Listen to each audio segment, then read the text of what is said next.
Students, आज हम start करने जा रहे हैं next topic, that is structure of cell. इस टॉपिक के अंदर हम देखेंगे कि जो सेल है उसका स्ट्रक्चर कैसा होता है, ठीक है, उसके वो बाहर से कैसा दिखता है, उसके अंदर क्या क्या चीज़ें प्रेजेंट होती हैं, ये हम इस टॉपिक के अंदर कवर करेंगे, ठीक है।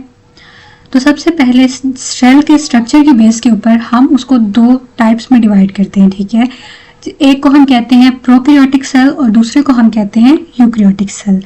तो ये जो प्रोकैरियोटिक सेल है, प्रोकैरियोटिक सेल ऐसे सेल को कहा जाता है जिसके अंदर कॉम्प्लेक्स ऑर्गेनेल्स, जिनमें हमारे पास न्यूक्लियस आ जाता है, वो प्रेजेंट नहीं होते, ठीक है। और जो यूकैरियोटिक हमारे पास सेल्स होते हैं, यूकैरियोटिक सेल्स ऐसे सेल्स होते हैं जिनके अंदर complex organelles like nucleus present होता है, ठीक है। तो जो प्रोकैरियोट्स हैं, प्रोकैरियोट्स में हमारे पास आ जाते हैं बैक्टीरिया, ठीक है। बैक्टीरिया ऐसा लिविंग ऑर्गेनिज्म है जिसके अंदर न्यूक्लियस प्रेजेंट नहीं है, उसके अंदर कॉम्प्लेक्स ऑर्गेनेल्स प्रेजेंट नहीं है, उसको हम कहते हैं प्रोकैरियोट्स, इसलिए हम उसको कहते हैं प्रोकैरियोट्स, ओके। और नेक्स्ट हमारे पास जो यूकैरियोट्स हैं, यूकैरियोट्स को हम फर्दर दो डिफरेंट टाइप्स में डिवाइड करते हैं on the base of their number of cells, ठीक है। तो जब ऐसे यूकैरियोट्स डेट आर यूनिसेलुलर, जिनके पास सिर्फ एक सेल है, वही उनके सारे काम करता है उनकी लाइफ के, तो वो हमारे पास आ जाते हैं यूनिसेलुलर यूकैरियोट्स में हमारे पास आ जाते हैं यीस्ट एंड यूग्लिना, ठीक है। जबकि दूसरा हमारे पास आ जाता है मल्टी सेलुलर यूकैरियोट्स, ठीक है, इनमें मल्टीपल सेल्स होते हैं, ठीक है, और ये यूकैरियोट्स होते हैं, यानी कि इनके अंदर न्यूक्लियस प्रेजेंट होता है। तो इसमें हमारे पास आ जाते हैं प्लांट्स एंड एनिमल्स, और ह्यूमंस जो है वो एनिमल्स ही में शामिल हैं, ठीक है। तो ये यहाँ पे हमें समझ आ गई कि what are prokaryotes and what are eukaryotes, ठीक है। यूकैरियोट्स को फर्दर हम unicellular eukaryotes and multicellular eukaryotes में डिवाइड करते हैं, ठीक है। और यूकैरियोटिक जो हमारे पास सेल्स होते हैं ये कॉम्प्लेक्स होते हैं, ठीक है। अब हम देखेंगे सबसे पहले जो आज का हमारा मेन टॉपिक है, दैट इज सेल वॉल, ठीक है। सेल के स्ट्रक्चर के अंदर सबसे पहले आ जाती है सेल वॉल, ठीक है। सेल के बारे में हम जानते हैं कि सेल वो ईंट है जिससे मिलकर हमारी पूरी बॉडी बनी है, ठीक है। और वॉल का मतलब होता है दीवार, तो ऐसी दीवार जो सेल को बाहर से कवर करती है उसे हम कहते हैं सेल वॉल। और सेल वॉल जो है वो एक सॉलिड लेयर होती है, ठीक है, जो कि सेल के पूरे स्ट्रक्चर को सराउंड कर रही होती है, ठीक है। और ये बेसिकली प्रोटेक्शन के लिए होती है, ठीक है।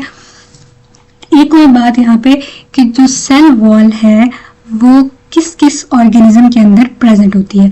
सेल वॉल बैक्टीरिया के सेल्स में भी प्रेजेंट है, सेल वॉल फंजाई के सेल्स में भी प्रेजेंट है, cell wall plants and algae के सेल्स में भी प्रेजेंट है, ठीक है। लेकिन जो हमारे पास एनिमल सेल्स हैं, जो हमारे पास ह्यूमंस के सेल्स हैं, ठीक है, इनके अंदर हमारे पास सेल वॉल प्रेजेंट नहीं होती, ठीक है। तो ये बात एमसीक्यूज के लिए याद रखनी है कि सेल वॉल एनिमल सेल्स के अंदर, ह्यूमंस के सेल्स के अंदर, बर्ड्स के, इंसेक्ट्स के सेल्स के अंदर सेल वॉल प्रेजेंट नहीं होती, ठीक है।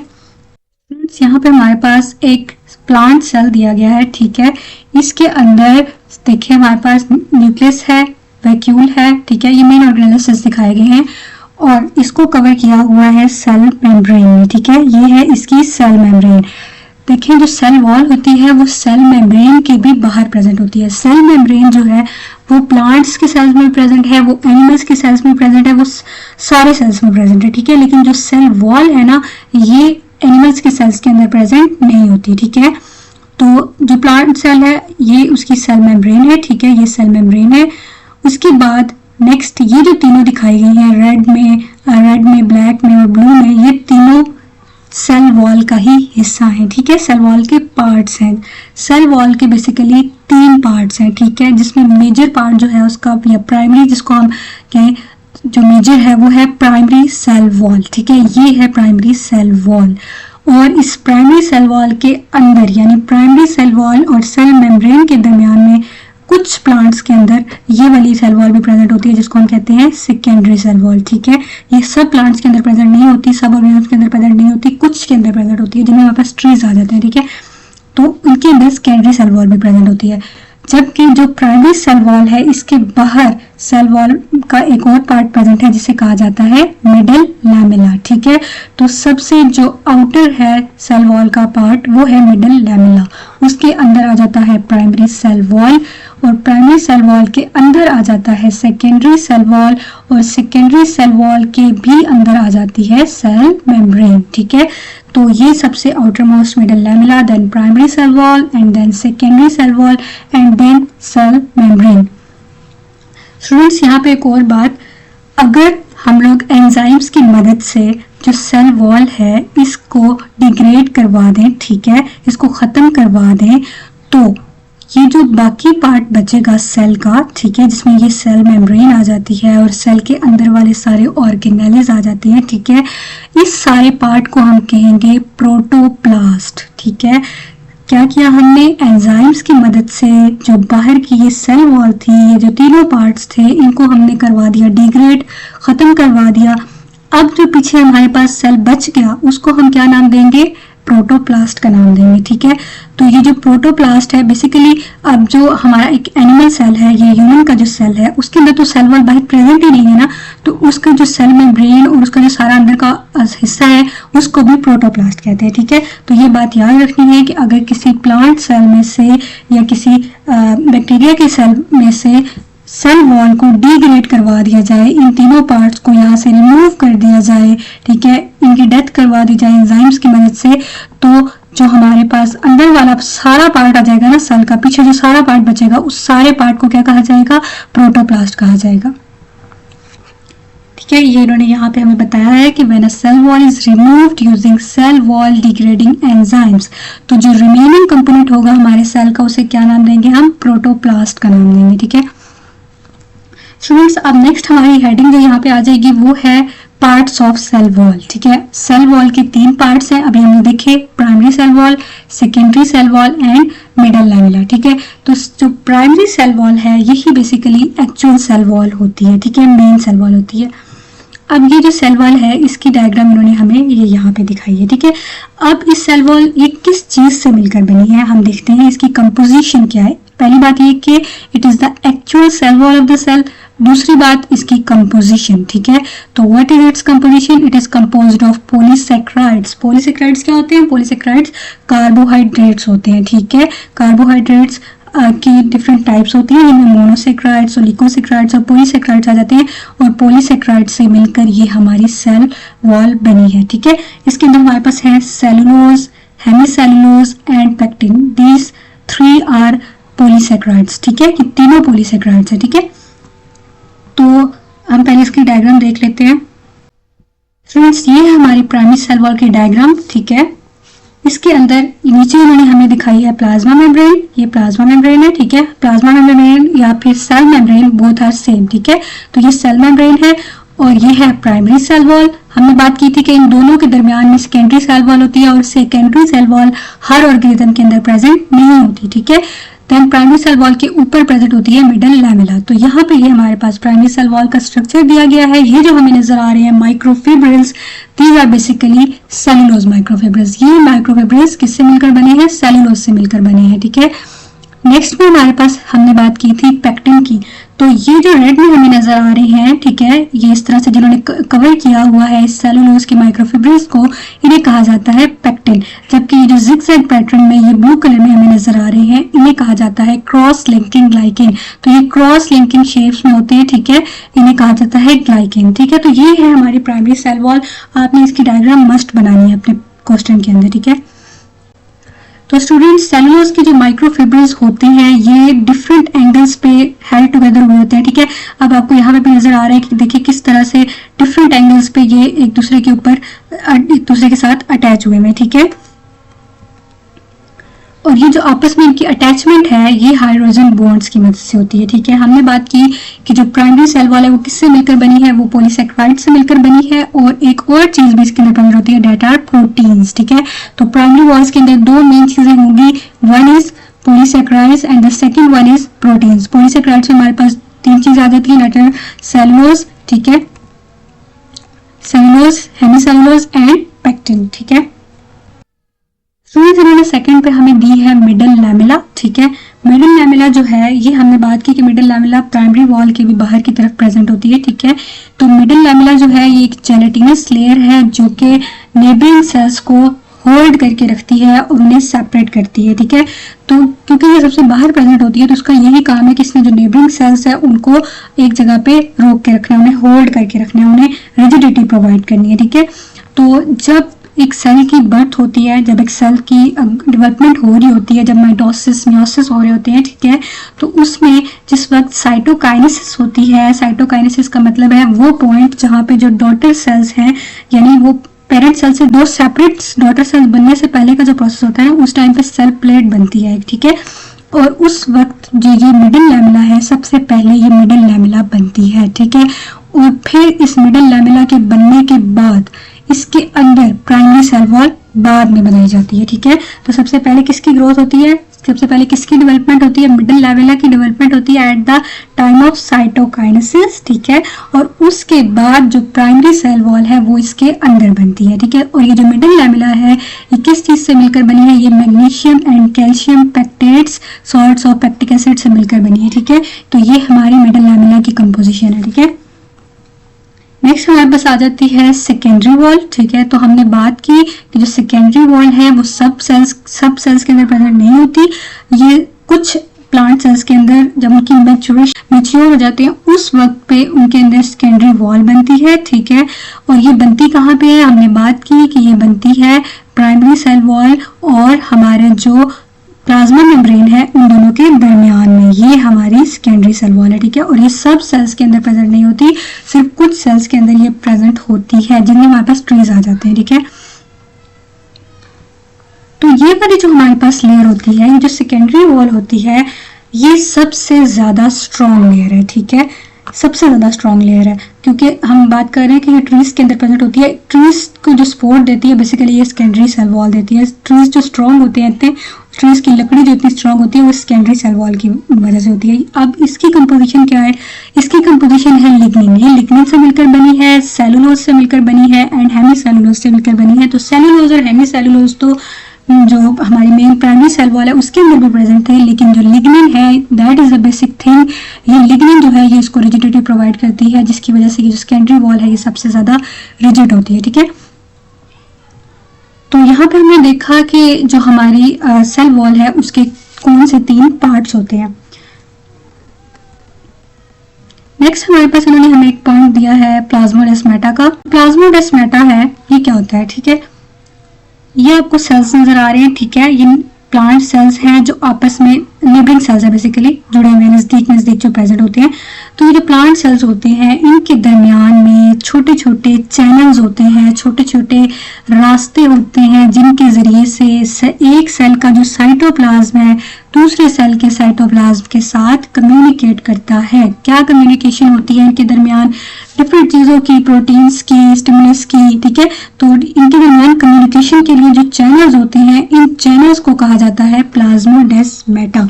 अब अगर आप इस सेल डायग्राम्स के अंदर देखें तो ये जो बाहर ब्राउन वाला हमें नजर आ रहा है दिस इज मिडल लैमेला, ठीक है। और उसके बाद जो हमें अंदर ये वाली जगह नजर आ रही है ये हमारी है प्राइमरी वॉल, जबकि ये वाली जो जगह नजर आ रही है ये हमारी है प्लाज्मा मेम्ब्रेन या सेल मेम्ब्रेन। आगे हम इनको देखेंगे कि प्लाज्मा मेम्ब्रेन क्या होती है, साइटोप्लाज्म क्या होता है, इनको देखेंगे, ठीक है।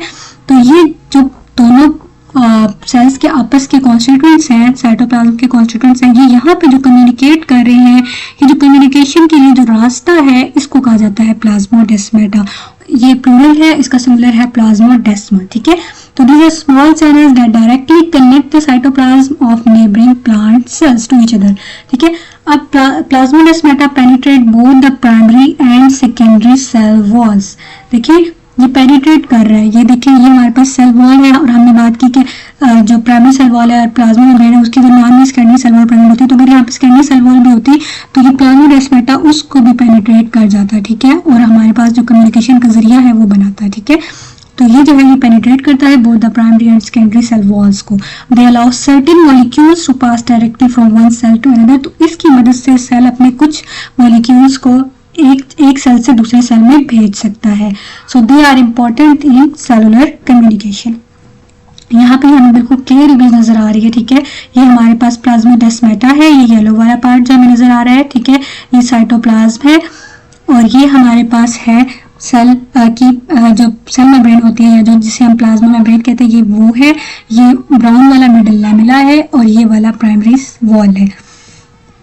आपको भी अगर प्लाज्मोडेस्माटा का क्वेश्चन आ जाता है शॉर्ट में, तो आप इसकी डेफिनेशन लिख के इसके बारे में 2-3 बातें बता के आप इसकी ये डायग्राम जरूर बनाएं, जिसमें ये हमारे पास सबसे आउटर मोस्ट मिडल लैमेला है, ये हमारे पास प्राइमरी वॉल है, ये हमारे पास सेल मेम्ब्रेन है जिसे हम प्लाज्मा मेम्ब्रेन भी कहते हैं, और जिन सेल के अंदर सेकेंडरी वॉल प्रेजेंट होगी तो वो इन दोनों के दरमियान में प्रेजेंट होगी, ठीक है, आप उसको भी शो कर सकते हैं। और ये हमारे पास ये जो चैनल्स हैं, जो रास्ते हैं, ठीक है, इनको कहा जाता है प्लाज्मोडेस्माटा, ठीक है।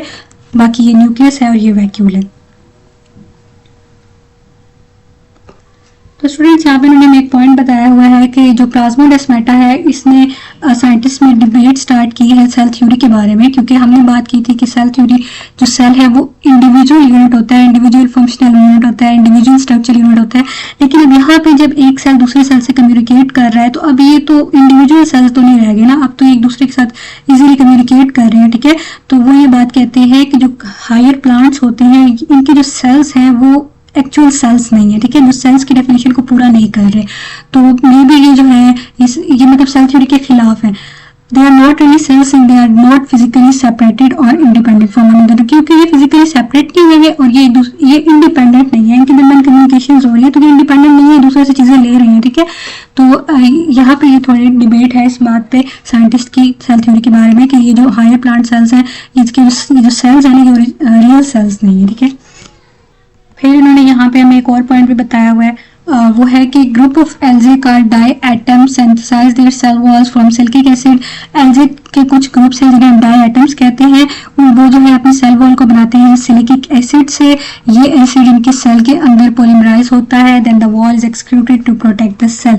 और सेल के अंदर ये पॉलीमराइज होता है। एसिड पॉलीमराइजेशन होता यह है कि एक एसिड के एक जो यूनिट है ना, एक मोनोमर मिलकर एक पॉलीमर बनाता है, ठीक है, और फिर वो बाद में सेल वॉल के अंदर इनकॉर्पोरेट कर दिया जाता है। तो जैसे सिलिका सेल वॉल्स होती हैं, इनको कम एनर्जी चाहिए होती है, इसलिए जो हमारे पास डाई एटम्स हैं, इनकी जो ग्रोथ रेट्स हैं वो बहुत हायर होती है, ठीक है, क्योंकि इनको कम एनर्जी चाहिए होगी तो ये जल्दी जल्दी अपनी सेल वॉल को बना लेंगे, ठीक है, इसीलिए इनकी जो ग्रोथ रेट होती है, इनका जो डिवीजन का रेट होता है वो ज्यादा होता है।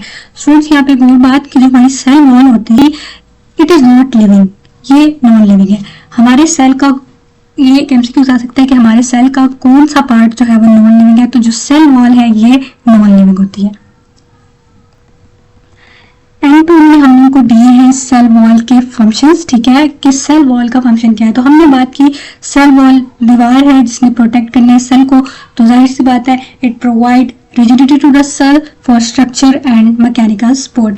rigidity का मतलब होता है कि जो सख्त होती है ना ये, ठीक है, तो ये जो रिजिड स्ट्रक्चर होता है सेल वॉल्स का, जो हमारे पास ट्रीज होते हैं वो रिजिड होते हैं, सख्त होते हैं, ठीक है, तो ये सेल वॉल जो है ये इनको प्रोवाइड करती है रिजिडिटी, ठीक है, उनको स्ट्रक्चरल सपोर्ट देती है जिसकी वजह से वो खड़े रह सके, उनको मैकेनिकल सपोर्ट देती है, ठीक है। उसके बाद maintain cell shape and direction of cell growth and ultimately the architecture of the plant. तो जो सेल होता है, सेल वॉल होती है, ये सेल की शेप को मेंटेन रखती है, ठीक है, उसकी शेप को खराब नहीं होने देती, उसके बाहर प्रेजेंट है उसकी शेप को मेंटेन रखेगी। And direction of cell growth की डायरेक्शन जो है वो भी इसी सेल वॉल की वजह से वो मेंटेन रहती है, और इसी तरह जो सेल का प्लांट का पूरा आर्किटेक्चर है वो भी इसी सेल वॉल की वजह से मेंटेन है। बस पॉइंट है it prevents expansion when water enter the cell. तो जब सेल के अंदर जब वाटर ज्यादा एंटर हो जाता है तो उससे क्या खतरा होता है कि जो सेल है वो बर्स्ट कर जाएगा, फट जाएगा, लेकिन जो सेल वॉल है वो प्रिवेंट करती है सेल की एक्सपेंशन को, ठीक है। और हमें पता है कि सेल जो प्लांट सेल्स होते हैं उनके अंदर वैक्यूम भी प्रेजेंट होता है जो कि पानी को स्टोर करता है। तो सेल वॉल बेसिकली सेल को बर्स्ट होने से बचाती है। नेक्स्ट हमारे पास आ जाता है cell wall protects against pathogens and the environment. तो पैथोजेंस ऐसे कीड़े मकोड़े होते हैं जो कि सेल को डैमेज करते हैं, ठीक है, सेल की डेथ कॉज करवा देते हैं, उसके अंदर डिजीज कॉज करवा के। तो सेल वॉल जो है वो सेल को इन पैथोजन से, इन कीड़े मकोड़ों से बचाती है, एनवायरनमेंट से बचाती है। और लास्ट थिंग ये है कि जो सेल वॉल है वो कार्बोहाइड्रेट्स का सोर्स है प्लांट के लिए। हमने बात की थी कि जो सेल वॉल है वो किससे मिलकर बनी है, वो पॉलीसेकेराइड से मिलकर बनी है, और पॉलीसेकेराइड जो है वो कार्बोहाइड्रेट्स की टाइप है। तो basically these are store house of carbohydrates. यहाँ पे जो प्लांट की कार्बोहाइड्रेट्स है वो स्टोर हो जाती है सेल वॉल के अंदर, सेल वॉल जब बनती है, और फिर अगर कभी ऐसा हो कि जो सेल्स हैं उनको फूड की कमी हो जाए तो वो इसी कार्बोहाइड्रेट्स को अपनी एनर्जी के लिए यूज कर सकती हैं, ठीक है। एंड पे इन्होंने हम लोगों को एक और येलो टेबल दिया है जिसमें इन्होंने हमें बताया है cell walls of different living organisms के बारे में, ठीक है। इन्होंने बताया है कि जो एल्गी की सेल वॉल होती है वो भी सेलुलोज से मिलकर बनी होती है एंड वैरायटी ऑफ ग्लाइकोप्रोटीन्स, ठीक है। ग्लाइकोप्रोटीन्स यानी जिनके अंदर ग्लूकोज भी होगा और प्रोटीन्स भी होंगे, ठीक है। और फंजाई की जो सेल वॉल है हमारे पास वो काइटिन से मिलकर बनी होती है। और काइटिन के बारे में एक और बात, काइटिन भी कार्बोहाइड्रेट है, ठीक है। सेलुलोज भी कार्बोहाइड्रेट है, ग्लाइकोप्रोटीन कार्बोहाइड्रेट प्लस प्रोटीन है, ठीक है। और ये जो काइटिन है जो हमारे पास इंसेक्ट्स होते हैं, ठीक है, वो उनके एक्सोस्केलेटन के अंदर भी ये प्रेजेंट होती है काइटिन। ये जैसे हमारे पास कॉकरोच है जिसका जो एक्सोस्केलेटन होता है, बाहर की जो लेयर हमें नजर आ रही होती है, उसके अंदर भी काइटिन प्रेजेंट होती है। नेक्स्ट है हमारे पास प्रोकैरियोट्स की सेल वॉल जिसमें हमारे पास बैक्टीरिया आ जाते हैं। प्रोकैरियोट्स में हमने बात की थी जिनके पास न्यूक्लियस नहीं होता। तो bacteria and cyanobacteria is composed of peptidoglycan. इनकी सेल वॉल बनती है peptidoglycan that is a single large polymer of amino acids and sugar. तो ये भी एक पॉलीमर है, किसका पॉलीमर है? अमाइनो एसिड्स का एंड शुगर का। अमाइनो एसिड्स यानी कि प्रोटीन्स का मोनोमर होता है अमाइनो एसिड। तो ये प्रोटीन्स का और शुगर हम कहते हैं कार्बोहाइड्रेट्स को। तो ये भी प्रोटीन्स का और कार्बोहाइड्रेट्स का मिलके एक पॉलीमर है जिसको हम कहते हैं पेप्टाइडोग्लाइकेन। ये बात याद रखनी है, ये सारे एमसीक्यूज के लिए बहुत ज्यादा इंपॉर्टेंट है। नेक्स्ट हमारे पास सेल वॉल ऑफ आर्चीबैक्टीरिया। इसकी जो सेल वॉल है ये मिलकर बनी होती है डिफरेंट तरह के पॉलीसेक्राइड से एंड प्रोटीन से विद नो पेप्टाइडोग्लाइकेन। तो बैक्टीरिया एंड साइनोबैक्टीरिया की जो सेल वॉल है वो किससे मिलकर बनी है? पेप्टाइडोग्लाइकेन से। लेकिन जो हमारा आर्चीबैक्टीरिया है ये एक ओल्डेस्ट बैक्टीरिया है, ठीक है, जो सबसे पहले डिस्कवर हुआ था। इसकी जो सेल वॉल है वो पेप्टाइडोग्लाइकेन से मिलकर नहीं बनी, ये डिफरेंट पॉलीसेक्राइड्स और प्रोटीन से मिलकर बनी है, लेकिन पेप्टाइडोग्लाइकेन से मिलकर नहीं बनी।